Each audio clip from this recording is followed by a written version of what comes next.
ज़रूरतमंद की मदद तो सभी करते हैं और सभी ने की भी होगी। किसी ज़रूरतमंद की मदद करना अच्छी बात है। लेकिन इस कहानी में जिस तरीके से मदद की है वो तरीका बहुत ही अच्छा है और दिल को छू ले ऐसा है। ये कौन सा तरीका है ये जानने के लिए आपको पढ़नी होगी ये कहानी। एक लड़का पैदल किसी रास्ते से जा रहा था। उस लड़के ने देखा कि सामने वाले बिजली के खंभे पर कागज की पर्ची चिपकी पड़ी है और उस पर्ची में कुछ लिखा हुआ है। वो लड़का थोड़ा नजदीक जाकर पर्ची में क्या लिखा है वो देखने लगा। उस कागज की पर्ची में लिखा था, कल इस रास्ते से गुजरते वक्त मेरे 100 रुपये कहीं गिर गए थे। मैंने ढूंढने की बहुत कोशिश की लेकिन मुझे वो नहीं मिले। कृपया इस रास्ते पर कहीं भी किसी को भी मेरे 100 रुपये मिले तो इस पते पर पहुंचा देना। पर्ची में उसका एड्रेस भी लिखा हुआ था। लड़के को ये पर्ची पढ़कर उस एड्रेस पे जाने का मन करने लगा। वो लड़का उस एड्रेस पे जाने के लिए आगे बढ़ने लगा।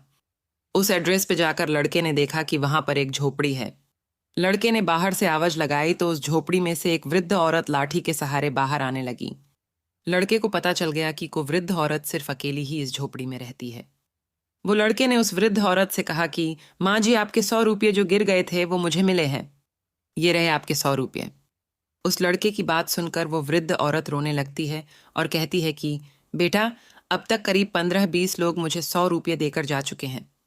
बेटा, मुझे ठीक से दिखाई भी नहीं देता है और मुझे पढ़ना लिखना भी नहीं आता है। पता नहीं किसने मेरी ऐसी हालत देखकर मेरी मदद करने के लिए ऐसा किया है।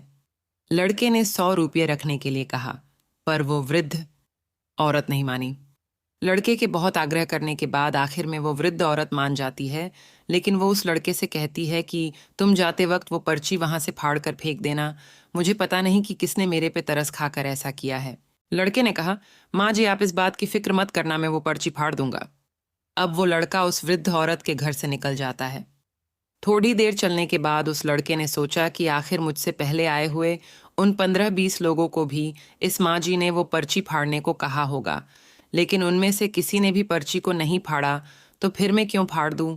वो लड़का उस पर्ची को बिना फाड़े ही वहां से चला जाता है। उस लड़के के मन में उस व्यक्ति के लिए बहुत ही आदर और सम्मान था जिसने ये तरीका ढूंढा था और इस जरूरतमंद वृद्ध औरत की मदद की थी। मोरल: हमारे मन में सिर्फ किसी ज़रूरतमंद की मदद करने की इच्छा होनी चाहिए, क्योंकि मदद करने के तो बहुत सारे तरीके होते हैं। हम किसी भी तरह मदद कर सकते हैं। अगर आपको हमारी कहानी अच्छी लगी हो तो अपने दोस्तों के साथ भी शेयर कीजिए और कमेंट में ज़रूर बताइए कि कैसी लगी हमारी स्टोरी।